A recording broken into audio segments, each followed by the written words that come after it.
The word hung in the air like poison gas, contaminating everything it touched. Barren! Before we jump back in, tell us where you're tuning in from, and if this story touches you, make sure you're subscribed, because tomorrow I've saved something extra special for you. My husband Daniel said it with such casual cruelty, as if he were commenting on the weather. His fork scraped against the fine china, my china, from the collection I'd inherited from my grandmother, as he cut into the Wellington I'd spent 3 hours preparing.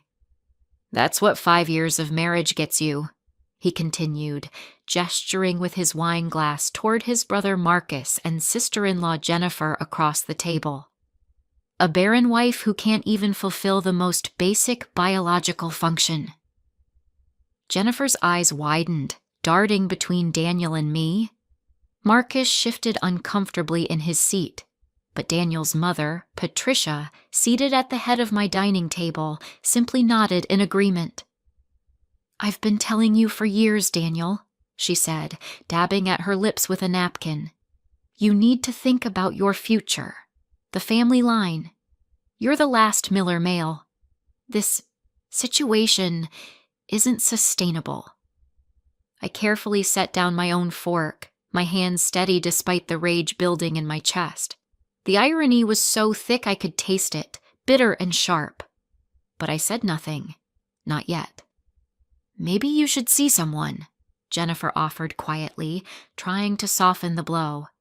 "There are specialists who—" "Oh, she's seen specialists," Daniel interrupted, pouring himself more of my vintage Bordeaux.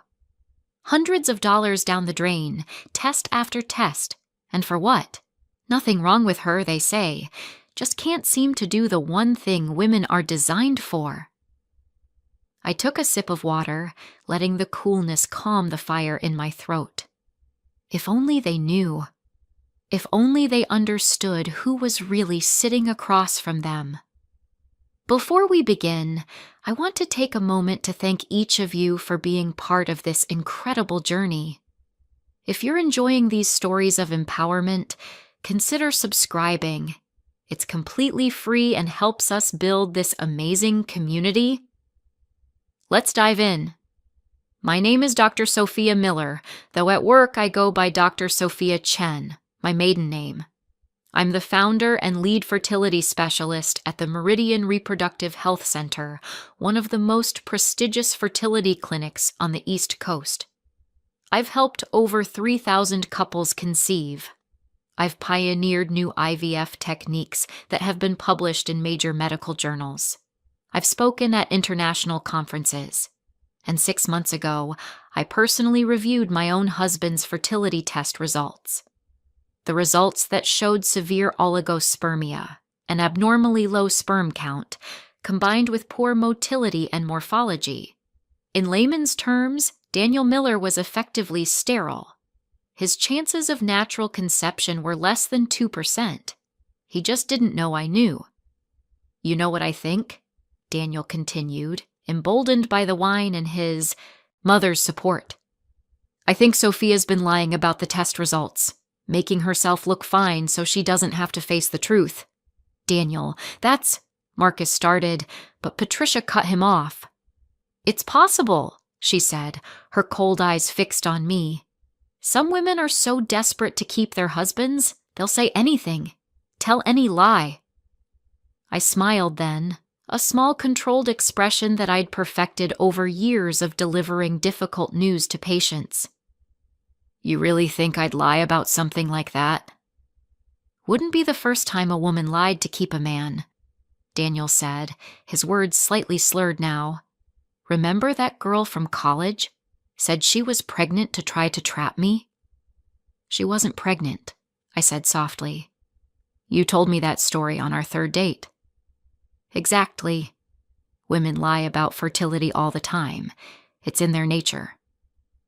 The foundation of my deception had been laid 5 years ago, on a blind date arranged by a mutual friend. Dr. Sophia Chen had agreed to meet Daniel Miller, an investment analyst at a mid-sized firm, for coffee at a neutral location. He'd been charming that day. Handsome, successful, attentive. We'd talked about travel, about books, about our families. When he asked what I did, I'd hesitated only a moment before telling him I was a nurse practitioner at a women's health clinic. Not technically a lie, I had that credential too, but a significant understatement. The understatement had been intentional. I'd learned the hard way that success intimidated men.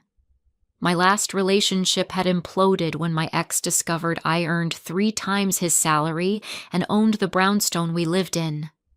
The one before that had wanted me to scale back my practice, to focus on us.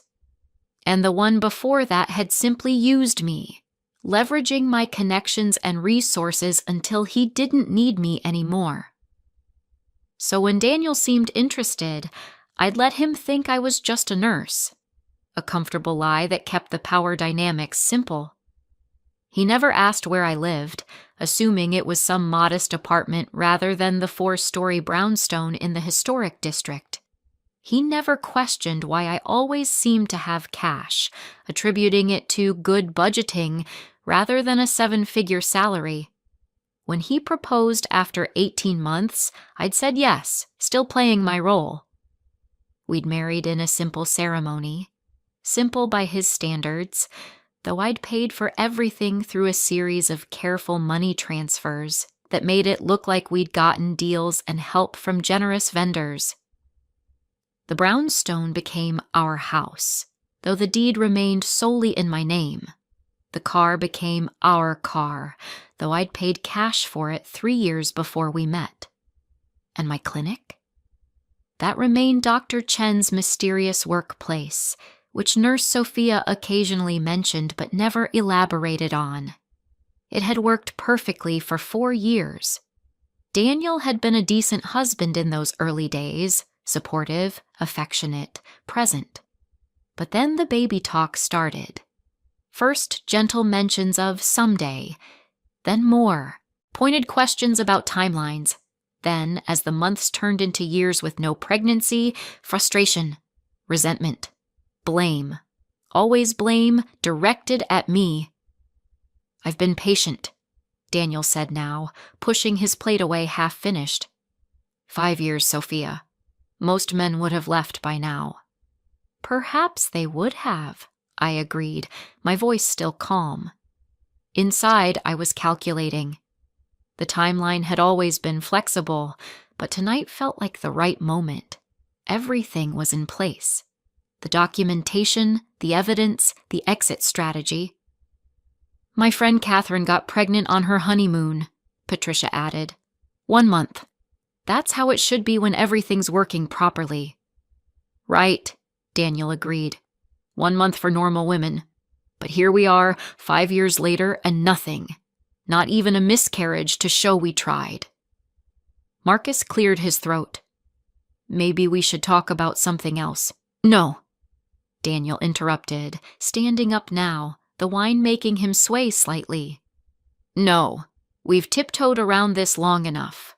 Sophia, I want you to see a real specialist, not some clinic quack. A real doctor who can figure out what's wrong with you. A real doctor, I repeated, tasting each word. What would you consider a real doctor, Daniel? Someone reputable, someone at a top clinic. Not whatever bargain basement place you've been going to. I see. I stood as well, smoothing my dress. Would the Meridian Reproductive Health Center qualify as reputable? Meridian. Jennifer perked up. Oh, that's supposed to be the best fertility clinic in the region. But Daniel, isn't that incredibly expensive? Can you afford? We'll figure it out, Daniel said dismissively. This is important, more important than money. How noble of you, I said. Willing to spend money you assume we don't have, to fix your barren wife. Don't be dramatic, Sophia. This is for us, for our future. Preparing and narrating this story took us a lot of time, so if you are enjoying it, like this video, it means a lot to us. Now back to the story, our future. I moved to the sideboard where I'd placed my briefcase earlier in the evening. I'd known tonight was going to be the night. I'd felt it in my bones when Daniel had insisted on having his family over for dinner, when Patricia had made that comment about discussing Daniel's future, when he'd opened the third bottle of wine before the main course. "What are you doing?" Daniel asked, watching me with suspicious, wine-clouded eyes. "Getting some papers," I said, pulling out a leather portfolio. "Papers I think everyone should see." "What papers?" Patricia demanded. "Daniel, what is she talking about?" I returned to the table and laid the portfolio down in front of Daniel. "Open it." He stared at me, then at the portfolio. "Sophia, what game are you playing?" "No game. Open it. Please." Marcus and Jennifer exchanged glances. Patricia's mouth had pressed into a thin, disapproving line, but Daniel, perhaps sensing that he'd pushed too far, or perhaps just curious, flipped open the leather cover. The first document was a medical report. Official letterhead from the Meridian Reproductive Health Center, Daniel's name at the top. Test date from 6 months ago. He scanned it, his face pale even before comprehension set in. This isn't... "Keep reading," I encouraged. "The summary's on page 2. I highlighted the key findings for you." His hands shook as he turned the page. Jennifer leaned over to look, her medical background, she was a pediatric nurse, helping her understand the results faster than Daniel could process them. "Oh," she breathed. "Oh, Daniel." "What?" Patricia stood, moving around the table. "What does it say?" "It says," I answered for them, my voice steady and professional, the voice I used when delivering difficult news to patients, "that Daniel has severe oligospermia with poor motility and morphology. His sperm count is approximately 8 million per milliliter when normal is 15 million or higher. Of those 8 million, less than 30% show normal motility and less than 4% have normal morphology." The silence that followed was absolute. "In practical terms," I continued, "Daniel's chances of achieving natural conception with any partner are less than 2%. He is, for all intents and purposes, infertile." "That's impossible," Patricia whispered. "Miller men are virile. His father had 3 children. His grandfather had 6. "Then Daniel must take after your side of the family," I said sweetly, "because these results don't lie. Neither do the 3 follow-up tests he took over the next 4 months, all showing consistent results." Daniel's face had gone from pale to red. "How did you went through my things? You violated my privacy?" "Actually, no. You gave full consent for these tests." I pulled out another document. "This is your signature, isn't it? On the consent form? The one you signed at the Meridian Reproductive Health Center 6 months ago when you went in, without telling me, I might add, to get tested?" You worked at the clinic where I got tested?" His voice was hoarse. "Not exactly." I smiled, and this time it wasn't the controlled professional smile. This was something sharper. "I own the clinic, Daniel. I founded it 8 years ago. I'm not a nurse practitioner who works at a women's health center.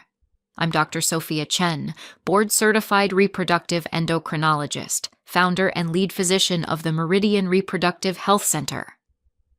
Jennifer gasped. Marcus's mouth fell open. Patricia grabbed the back of a chair for support. Daniel just stared at me, the papers falling from his hands onto the table. But you're just..." he stammered. "You work as a nurse, you said." "I said I was a nurse practitioner at a women's health clinic. Both technically true. I maintain that credential, and reproductive health is women's health. You assumed the rest. Just like you assumed this house was ours, when the deed has only ever been in my name. Just like you assumed your salary paid for our lifestyle when, in fact, I make approximately 4 times what you do." "This is ridiculous." Patricia finally found her voice. You're lying. Some kind of sick joke. No joke. I pulled out my phone, opened my email, and showed them the signature line. Dr. Sophia Chen, MD, Fakogi, founder and medical director, Meridian Reproductive Health Center. Then I pulled up the clinic's website, navigating to the About Our Team page. There I was, professional headshot and full bio. Marcus leaned in to look, then sat back heavily. Holy, you lied to me, Daniel said, his voice gaining strength as anger replaced shock. For 5 years, you lied about who you are. I withheld certain details, I corrected. Just like you withheld the detail that you got secretly tested 6 months ago because you suspected you might have a problem. Just like you withheld the detail that you've been meeting with a divorce attorney for the past 3 months. Yes, Daniel, I know about that too. Just like you withheld the detail that you've been telling your coworkers that you're planning to leave your barren wife as soon as you find someone fertile. The room spun with revelation after revelation. Jennifer looked like she might be sick. Marcus had his head in his hands. You spied on me? Daniel's voice rose. You invaded my privacy. You lied about your entire identity, and you're trying to make me the bad guy here. I documented your behavior, I said calmly. Once I realized what was happening, I protected myself. I'm a doctor, Daniel. I believe in evidence-based decisions. You're insane. This whole thing, this is entrapment or something. It's illegal. Actually, it's not. Everything I've done has been perfectly legal. Can you say the same? Because I have documentation of you using company resources for personal stock trading. I have emails you sent from your work account discussing strategies to hide assets in case of divorce. I have recordings, legal recordings, by the way, in our home which I own, of you discussing ways to paint me as mentally unstable to improve your position in divorce proceedings. Daniel's face had gone white again. You're bluffing. Am I? I pulled out another folder, this one thicker. Would you like to see, or should we discuss how this evening is going to proceed? Patricia finally found her voice, though it shook. Daniel, get a lawyer. Right now. This woman is dangerous. Oh, he already has a lawyer, I said. Stephen Morrison at Barrett and Associates. I'm sure Stephen will be very interested to learn that his client failed to disclose significant assets, like the fact that his wife owns a multi-million-dollar business, during their strategy sessions. That's the kind of thing that can get a lawyer in trouble with the Bar Association. You can't do this, Daniel said, but the fight was draining from his voice. You can't destroy my life because you're angry. I'm not destroying your life, Daniel. I'm ending our marriage. There's a difference. I pulled out one final document. These are divorce papers. Very generous divorce papers, actually. You'll walk away with a reasonable settlement, enough to start fresh, but not enough to retire. In exchange, you'll agree to a non-disparagement clause, and you'll acknowledge that our marriage ended due to mutual incompatibility, not due to anyone's fertility issues. And if I don't sign, then things get much less pleasant. Then I file on grounds of cruelty and fraud. Then all of this evidence becomes part of the public record. Then your employer learns about your activities. Then your lawyer gets reported to the bar. Then everyone knows that Daniel Miller called his wife Barren while he himself was shooting blanks. The crude phrase hung in the air. Jennifer actually flinched. Marcus spoke for the first time in minutes. Daniel, maybe you should take the deal. Shut up, Marcus. I'm serious. This is bad. You messed up. Take the out she's giving you. I'm not taking anything from her. She's a liar. She's been lying for 5 years. And you've been cruel for 2, I shot back, my composure finally cracking slightly. You think I didn't notice when things changed? When you stopped being supportive and started being resentful, when we'll figure it out together became, what's wrong with you? When you stopped seeing me as a partner and started seeing me as a defective incubator? Because that's what marriage is about: children, family, legacy.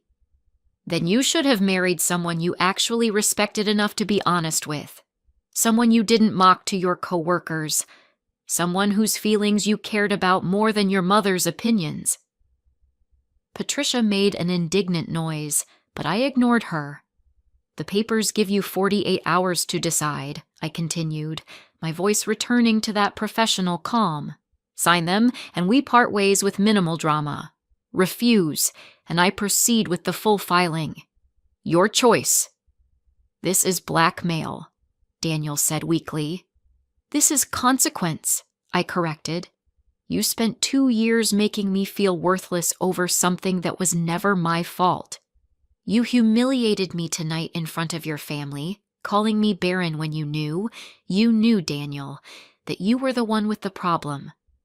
You went behind my back to get tested, received those results, and then continued to blame me, to shame me, to make me feel like I was failing you. My voice had risen despite my best efforts. I took a breath, steadied myself.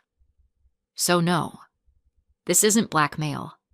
This is me protecting myself from a man who has shown himself to be cruel, dishonest, and willing to destroy my reputation to protect his ego. The silence that followed was broken only by the sound of Patricia's angry breathing and the distant hum of the refrigerator in the kitchen. Finally, Marcus stood. Jennifer, we should go. Yes, Jennifer agreed quickly, already moving toward the door. Daniel, call me tomorrow, please. Let's talk about this when everyone's calmer. I'm calm, I said, though my heart was racing. And I meant what I said. 48 hours. Marcus paused at the door, looking back at me with something that might have been respect. For what it's worth, Dr. Chen, he should have told you about the test. That was wrong. Thank you, Marcus. They left, Jennifer casting one last sympathetic glance in my direction. Patricia remained seated, her face a mask of fury and shock. You, she said, pointing a trembling finger at me, are a manipulative, lying— Patricia, I interrupted. You should leave now, before I add your behavior to the record as evidence of family harassment. She stood so quickly her chair tipped backward, clattering against the hardwood floor. Daniel, you're not seriously going to let her get away with this? But Daniel said nothing. He was staring at the papers spread across the table, his face unreadable. Patricia waited another moment, then stormed out, slamming the door hard enough to rattle the pictures on the wall. And then it was just Daniel and me, facing each other across a table full of uneaten food and shattered illusions. 5 years, he finally said, his voice hollow. 5 years you let me think. Let you think what? That you were the successful one? That you were taking care of me? You needed that illusion, Daniel. Your ego needed it. And for a while, I thought maybe that was okay. Maybe it was enough that we were happy, even if that happiness was built on a comfortable fiction. But it wasn't enough. No, it wasn't. Not when you started using that fiction as a weapon. Not when you started treating me like I was worthless because I couldn't give you something that you, biologically, were incapable of receiving from anyone. He picked up one of the medical reports, his hands still shaking. Is this real? These numbers? Yes. So I can't. We could never. There are options, I said, softening slightly despite myself. IVF with ICSI, that's intracytoplasmic sperm injection. We could use donor sperm. We could adopt. There are paths forward for couples who want children and face these challenges. But not for us. No, not for us. He nodded slowly, something breaking behind his eyes. For a moment, I saw the man I'd married, the one who'd held my hand on our third date and told me about losing his father when he was 12. The one who'd been kind once. Then he looked up, and that man was gone, replaced by someone harder. "I'm not signing anything tonight," he said.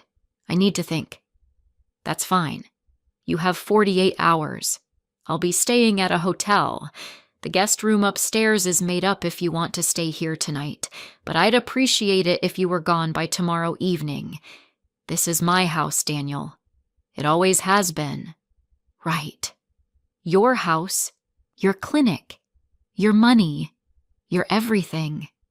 "Yes," I said simply, "my everything, which I built while you spent 5 years taking credit for successes you had nothing to do with and blaming me for a failure that was never mine to own." I picked up my briefcase, already packed, along with the small suitcase I'd left by the front door earlier in the day. "Goodbye, Daniel. I hope you make the right choice." I walked out of my dining room, through my foyer, and out my front door into the cool evening air. My car was parked at the curb. My car, the one I'd paid for, the one whose title bore only my name. As I drove toward the hotel, my phone buzzed. A text from my attorney, Rebecca, who'd been on standby all evening. "How did it go?" I stopped at a red light and typed back. "Stage 1 complete. He has the papers. And we wait. You doing okay?" I thought about that question. Was I okay? I'd just blown up my marriage, revealed 5 years of careful deception, and issued what amounted to an ultimatum that could destroy my husband's reputation and career. But I'd also stopped pretending, stopped accepting blame for something that wasn't my fault, stopped letting someone make me feel small while living off my success. "Yes," I typed back. "I'm okay." The light turned green. I put my phone down and drove forward, toward whatever came next. Behind me, in the house I'd paid for, Daniel sat alone at a table full of cold food and hard truths, holding papers that would determine the shape of both our futures. The irony of it all wasn't lost on me. I'd spent 5 years hiding my success to protect my marriage. And in the end, it was revealing that success that set me free. But this was only the beginning. I knew Daniel, knew his pride, his ego, his mother's influence. The next 48 hours would be critical, and I needed to be ready for whatever came next. The hotel suite felt sterile compared to my brownstone, all neutral colors and generic artwork. I dropped my suitcase by the door and immediately checked my phone. 3 missed calls from Daniel. 2 voicemails, a string of text messages that progressed from angry to pleading to threatening. I deleted them without reading past the first few words. Rebecca called at 9 p.m. He's already contacted his lawyer. Morrison called me 20 minutes ago, very upset that Daniel failed to mention certain assets. Is Morrison dropping him? Not yet. But he's demanding full financial disclosure before proceeding, which means Daniel now has to admit to his attorney that his wife isn't just a nurse. She's a millionaire doctor who owns the fertility clinic where he got tested.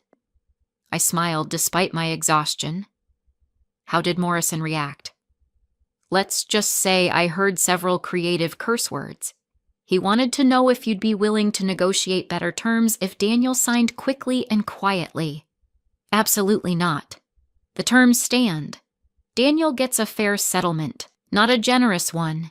He's lucky I'm not pursuing full damages for emotional distress. Speaking of which, Rebecca's tone shifted. You should prepare yourself.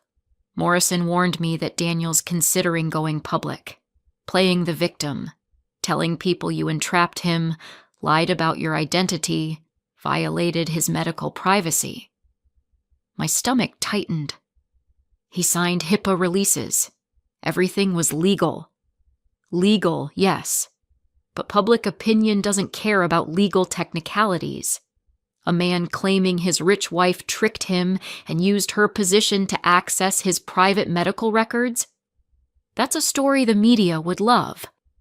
Then we release our documentation, the recordings of him disparaging me, the evidence of his asset hiding, his own words calling me barren while knowing the truth. Which makes you both look bad, Rebecca said gently. Sophia, I know you're angry. You have every right to be, but think carefully about whether you want this battle fought in public. I stood at the hotel window, looking out at the city lights. Somewhere out there, Daniel was making similar calculations, weighing his options, probably listening to his mother's poison about betrayal and revenge. Give me until morning, I said. Let me think.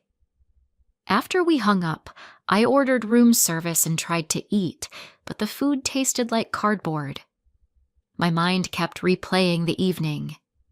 Daniel's face when he saw the test results. Patricia's fury. The weight of 5 years of lies, mine and his, laid bare on the dining table. My phone buzzed again. This time, it was Jennifer. Dr. Chen, it's Jennifer Miller, Marcus's wife. I hope it's okay that I'm calling. Marcus gave me your number. It's fine. What can I do for you? I just wanted to say what Daniel did tonight was wrong. What he's been doing for years was wrong.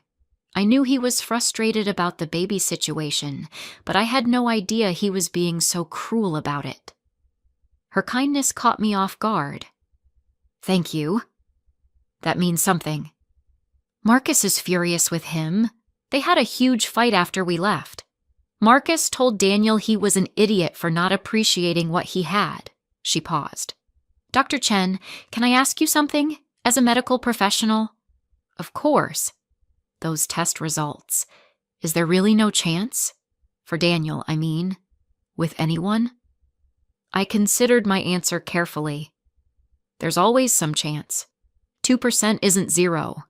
And there are assisted reproductive technologies that could help. ICSI, as I mentioned, can work with very low sperm counts. But natural conception? It's unlikely. Very unlikely. That's what I thought. Another pause. He knew. That's the part I can't get past. He knew for 6 months that he was the one with the problem, and he still let everyone blame you. Yes, he did. I'm so sorry. You deserved better than that. After Jennifer hung up, I sat in the silence of the hotel room and let myself feel everything I'd been holding back. The hurt, the anger, the grief for what my marriage had become. And underneath it all, a profound sense of relief. I didn't have to pretend anymore. The next morning, I woke to 17 missed calls and a voicemail from a number I didn't recognize. Against my better judgment, I listened. Dr. Chen, this is Bradley Matthews from Channel 7 News. We've received information about a story involving you and your husband, Daniel Miller. We'd love to get your side before we run the piece. Please call me back at... My blood ran cold. He'd done it. Daniel had gone to the media. I called Rebecca immediately. He leaked it. I know. Morrison called me at 6 a.m., furious. Apparently Daniel went rogue, contacted a reporter friend from college. The story's scheduled to run tonight unless we can kill it. Can we? Depends on what spin they're planning. If it's just wealthy doctor leaves husband, that's not particularly newsworthy. But if Daniel's framing it as an abuse of power story, which he will, Rebecca agreed, then we need to get ahead of it. I'm already drafting a statement, but Sophia, we need to decide right now, do we go quiet or do we fight? I thought about my clinic, my patients, the women who trusted me with their most intimate struggles. How would they feel knowing their doctor had deceived her own husband for 5 years? Then I thought about every woman who'd sat in my office, crying because her partner blamed her for their fertility issues. Every couple where the man refused to get tested because it couldn't be him. Every time I'd had to gently explain that male factor infertility was just as common as female factor. "We fight," I said, "but we do it right. I want to give an interview, on my terms, tell the whole story, including why I hid my identity in the first place. That's risky. So is staying silent. Daniel's going to paint me as a manipulative liar who violated his privacy. I need to show why I did what I did, and I need to talk about the reality of male infertility and the stigma that makes men like Daniel deny it even exists." Rebecca was quiet for a moment.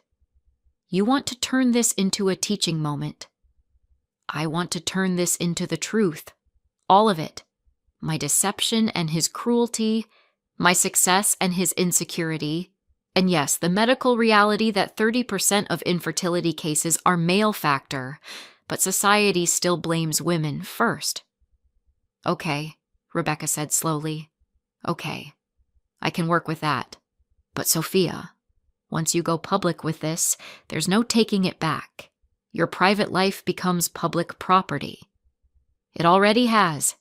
Daniel made sure of that."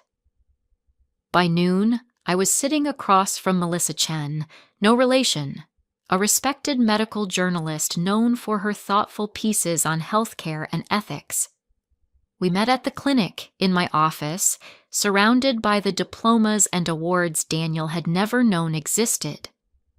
"Dr. Chen, thank you for agreeing to speak with me," Melissa began, her recorder placed carefully on the desk between us.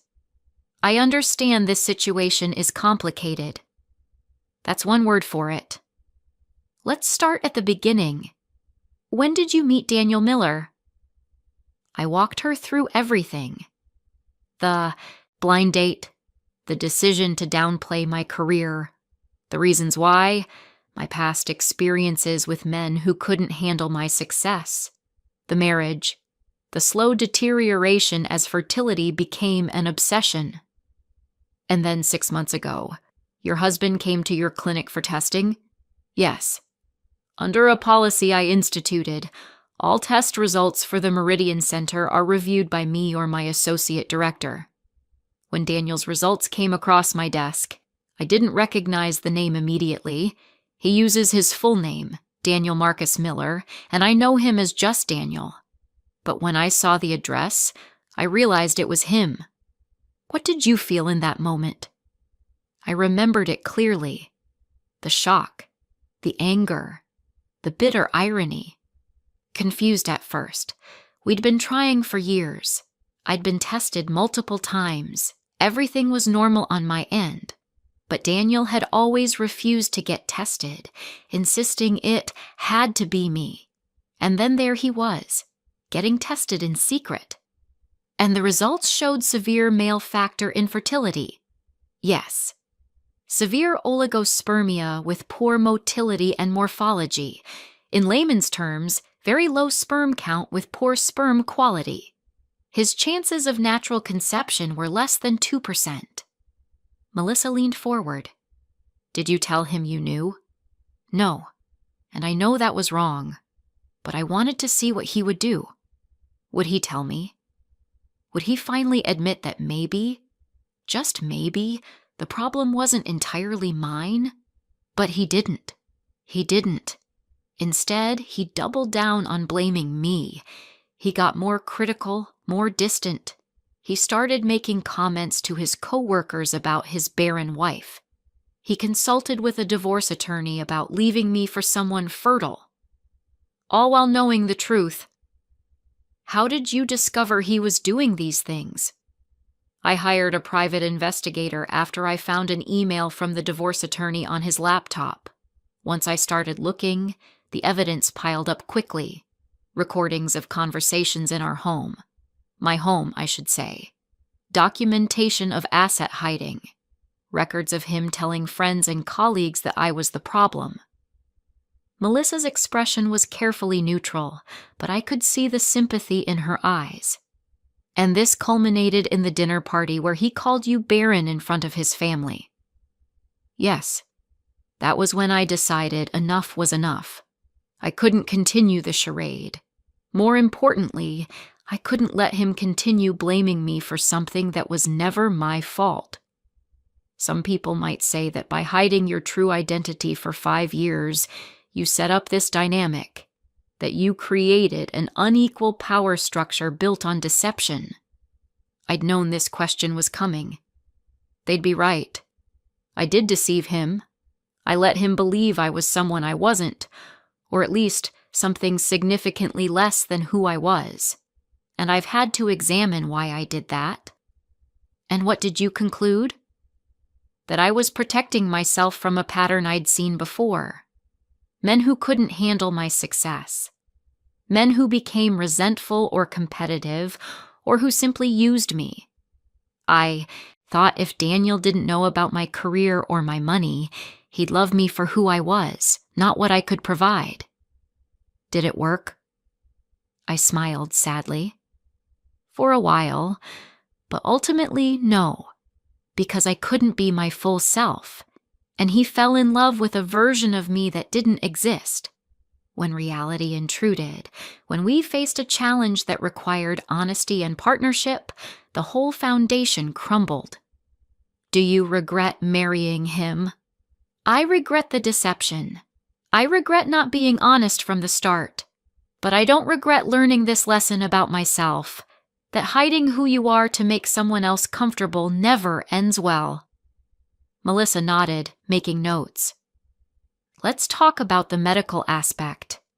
Male infertility carries a significant stigma, doesn't it? Enormous stigma. We live in a society that equates masculinity with virility.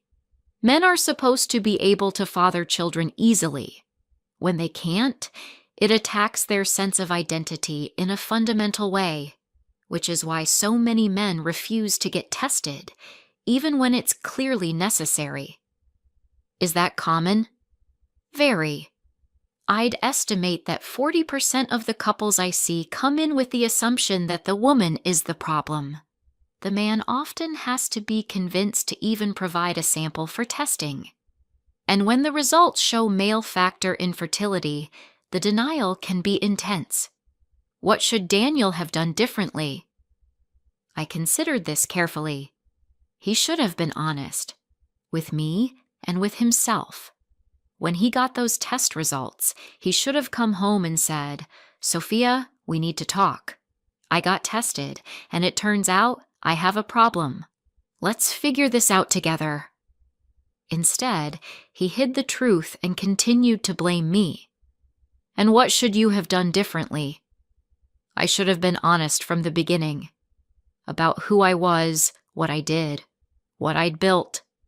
I should have trusted that the right partner would celebrate my success rather than feel threatened by it. And when I discovered Daniel's test results, I should have confronted him immediately rather than building a case against him.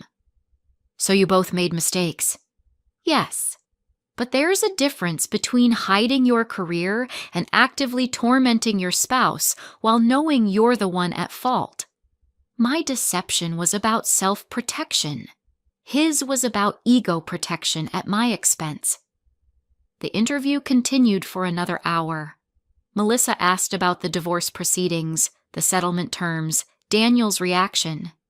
I answered everything honestly, painting neither of us as entirely victim or villain. When we finished, Melissa turned off her recorder and looked at me. "Dr. Chen, may I speak off the record?" "Of course." "I've been married for 15 years. My husband is a teacher, and I make 3 times his salary. When we first started dating, I downplayed my career too. I was scared he'd feel emasculated. But eventually, I realized I was doing both of us a disservice. He deserved to know who he was marrying, and I deserved to be fully seen." "What did you do?"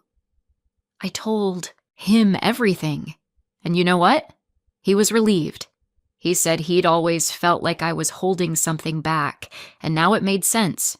We've been happily married ever since, but only because we built that happiness on truth." "I'm glad you found that," I said sincerely.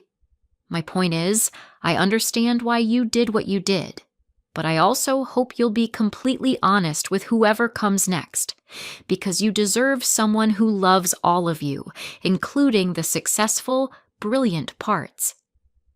After Melissa left, I sat in my office for a long time, looking at the degrees on my wall. MD from Johns Hopkins, Fellowship in Reproductive Endocrinology from Stanford, board certifications, published papers, a career built through years of dedication and sacrifice. Daniel had never seen any of it. My phone rang. Rebecca. The Channel 7 story is pulling back. Apparently their source, Daniel, wasn't as reliable as they thought. His lawyer got wind of what he was doing and threatened to withdraw representation if Daniel didn't cooperate with the settlement. So he's signing? Morrison says he'll have the signatures by end of day. Daniel's agreed to all terms, including the non-disparagement clause. In exchange, you're agreeing not to pursue any further action regarding his workplace violations or the asset hiding. That's acceptable. There's one more thing. Daniel wants to make a statement. Not to the media, but to you. Morrison says he's been up all night, and he wants to apologize. I closed my eyes. Rebecca, I don't think... You don't have to see him if you don't want to. But Morrison says it's not a manipulation. Daniel's genuinely broken up about this. Apparently, Patricia came by his hotel this morning and laid into him for letting a good thing go and failing to secure his financial future, and it made him realize some things about their relationship. Despite everything, I felt a pang of sympathy. What did he realize? That maybe he married you for the same reason you married him, because he thought you needed him. His ego required someone to save, and you played that role perfectly. When it turned out you didn't need saving, his entire identity crumbled. That's very insightful for Morrison. He's a good lawyer, and he's seen a lot of divorces. He says this one is textbook.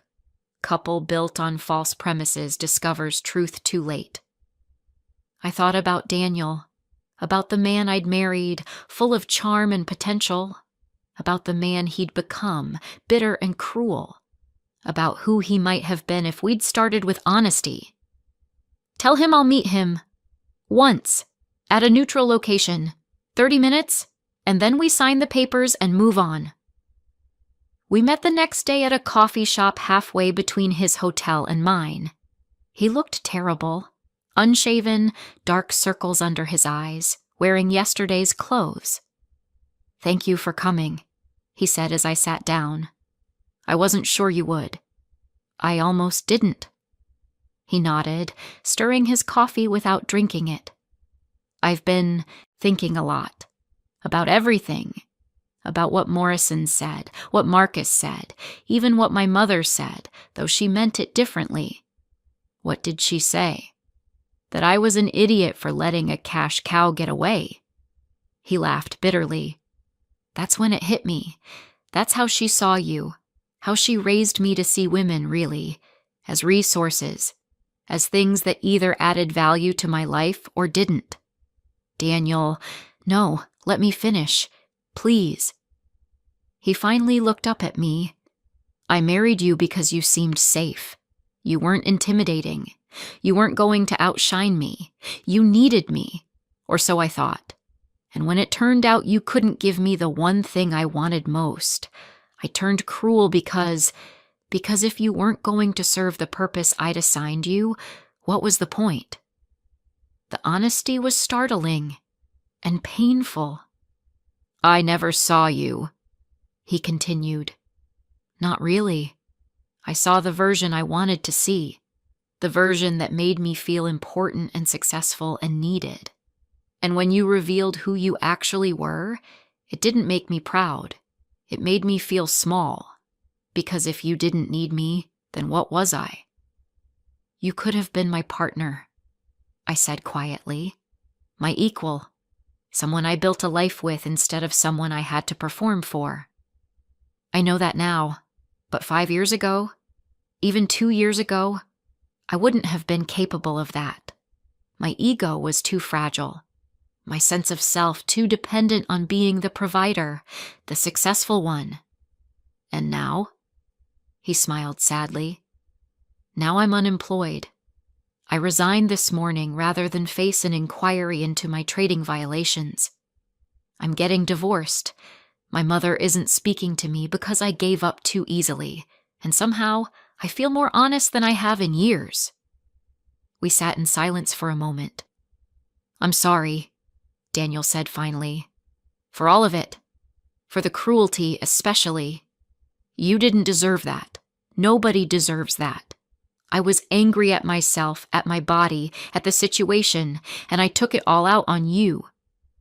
Thank you for saying that. The test results? When I first got them, I couldn't process it, couldn't accept it. I kept thinking there must be a mistake, that if I just ignored it, it would go away, and then the longer I waited to tell you, the harder it became, until it felt impossible. You should have told me immediately. I know, and if I'm being really honest, part of me was relieved when you revealed everything at dinner, because it meant I didn't have to carry the secret anymore, even if it meant losing everything else. What will you do now? He shrugged. Start over, I guess. Find a new job. Get therapy. Morrison insisted on that as part of the settlement, actually. Figure out who I am when I'm not defined by my marriage or my paycheck or my mother's expectations. I hope you do, I said, and meant it. I hope you find yourself, Daniel. The real you, not the version anyone else wants you to be. Same to you. And Sophia? For what it's worth, I'm glad you're free. Glad you don't have to hide anymore. You built something incredible, and you shouldn't have to diminish yourself for anyone. We signed the papers that afternoon in Rebecca's office.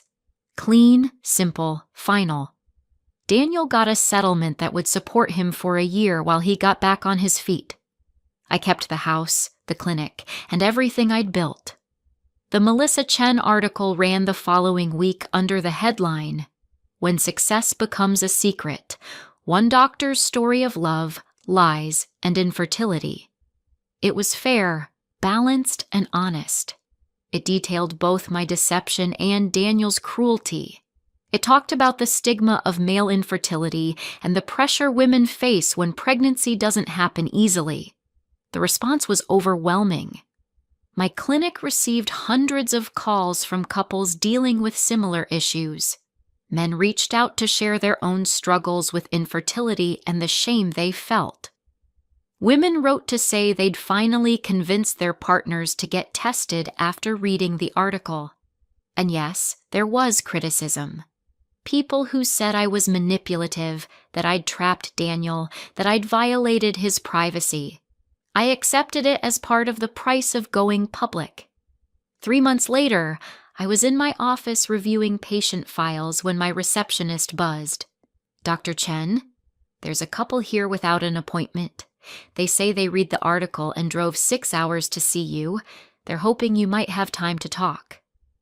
I checked my schedule. I had 30 minutes before my next appointment. Send them in. The couple who entered were young, maybe late 20s. The woman had been crying. The man looked terrified. Dr. Chen, thank you so much for seeing us, the woman said. We've been trying for 3 years. All the doctors I've seen say I'm fine, but they keep doing more tests on me. My husband refuses to get checked because he says men in his family don't have problems. I looked at the husband. He had the expression I'd seen 1,000 times. Defensive, scared, ashamed. Sir, I said gently. What's your name? Tom. Tom, can I tell you something? 30 to 40% of infertility cases involve male factor issues, not female, male. It's not about masculinity or virility or anything else. It's biology. Just like some people have bad eyesight or high blood pressure, some people have low sperm counts. It doesn't make you less of a man. But what if it's me? he said, his voice breaking. What if I'm the reason we can't have a baby? Then we'll know. And knowing means we can make a plan. There are treatments, options, possibilities. But Tom, right now you're making your wife go through test after test, procedure after procedure, while you sit on the sidelines. Is that really the partnership you want? He looked at his wife, saw the hope and exhaustion in her face, and something shifted. Okay, he said quietly. Okay, I'll get tested. His wife started crying again, but this time with relief.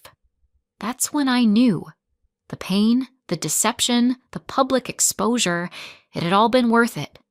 Because my story had opened a door for conversations that needed to happen. 6 months after the divorce was finalized, I stood in my brownstone, no longer our house, but definitively mine.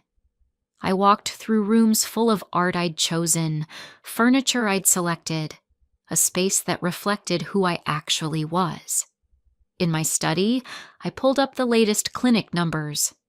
We'd had record growth over the past year. More importantly, we'd seen a 40% increase in men willing to get tested early in the diagnostic process.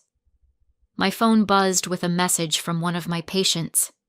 Dr. Chen, wanted you to know, my husband finally got tested after reading your article. Turns out it was male factor. We start IVF next month. Thank you for sharing your story. I smiled, feeling that familiar warmth of purpose that had driven me to become a doctor in the first place. Yes, I'd made mistakes. Yes, I'd deceived my husband. Yes, the way it ended was messy and public and painful, but I'd also stopped pretending, stopped accepting blame that wasn't mine, stopped making myself smaller to make someone else comfortable. And in doing so, I'd opened a conversation that was helping other couples avoid the same mistakes. I thought about Daniel sometimes, wondered if he'd found his footing, if therapy was helping, if he'd learned to build his identity on something more solid than other people's perception. I hoped he had. Despite everything, I didn't wish him harm. I just wished him growth. As for me, I was finally fully myself. Dr. Sophia Chen, fertility specialist, clinic owner, and a woman who would never again hide her light to make someone else feel bigger. And that, I realized as I turned off my office light and headed to bed, was worth everything I'd lost to find it. The next chapter of my life was just beginning. And this time, I was writing it as myself. No masks, no deception, no apologies for who I'd become. Just truth. Finally, beautifully, powerfully, truth. Up next, you've got 2 more standout stories right on your screen. If this one hit the mark, you won't want to pass these up. Just click and check them out, and don't forget to like, subscribe, and turn on the notification bell so you don't miss any upload from us.